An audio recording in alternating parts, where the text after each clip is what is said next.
Moving on now, and for many, harvest is fast approaching, and you may be looking to lock in on some custom farming services such as harvesting corn or soybeans. And with that in mind, we wanted to take a moment to examine the 2020 Nebraska Farm Custom Rates Report. Market Journal's Bill Dodd recently caught up with Nebraska Extension Farm and Ranch Management Analyst Glennis McClure to break down the numbers.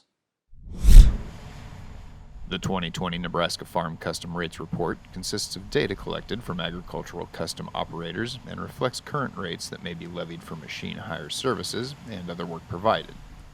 Most notably of interest to many producers and custom farm providers are questions pertaining to fall operations such as harvesting and hauling.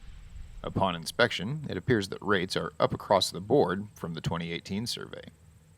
And so for 2020, we saw a general increase of between 3 and 7%, sort of in the tillage and the planting area. And harvest, again, was a little bit more gradual, but we did see an increase. And I really noticed, that the baling rates stay really steady over time, but yet they do have a slight increase.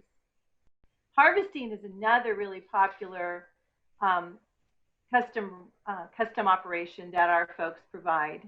So we do have rates on a flat charge per acre, and so combining small grains like your wheat and oats is about $34.38 on a state average per acre, and that was up about $3 from the 2018 report. Combining irrigated corn, a flat rate per acre, is at $39.34 per acre average for the state, and that was up about $1 from the 2018 report. We also asked for rates on flat, if there are charges on a flat rate per bushel, and for combining irrigated corn, it's 32 cents per bushel, and that was up 5 cents per bushel from the 2018 report. A lot of folks are interested in what the rate is for combining soybeans, and we don't ask for a dry land versus irrigated rate on that.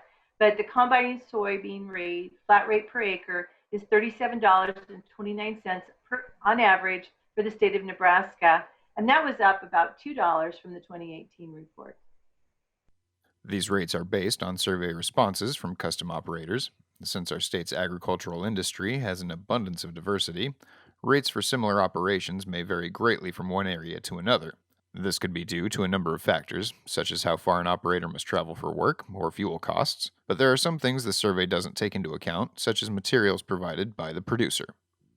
We ask operators to include the rate that they would charge to cover their power unit, their implement, their fuel, and their labor, and not to include input costs. For example, if they were doing a planting custom hire job, they wouldn't include the seed or the fertilizer that would go into that. That would be on the back of the farmer that hired them to do it.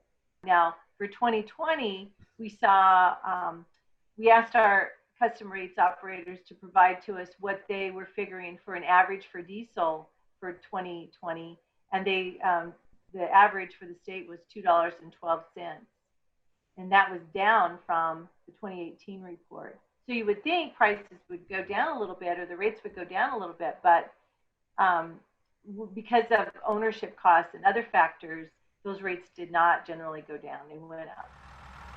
Even with fuel prices down from the 2018 report, the cost of operation has continued to climb. For anyone who may be thinking about undertaking custom farming as a side job, Glennis laid out in detail several different factors you may want to keep in mind before offering a price that is suitable for your needs.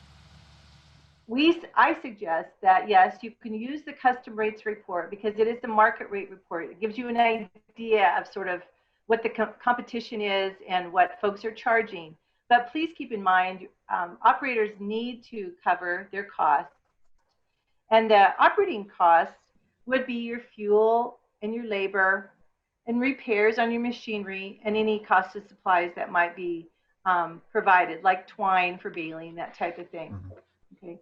In addition to operating costs, custom operators really need to think about their long-term, their ownership costs. That would include depreciation, interest on if they're paying interest or even the opportunity interest of owning the machinery, the personal property taxes that they would pay on the machinery, housing for their equipment, and also insurance.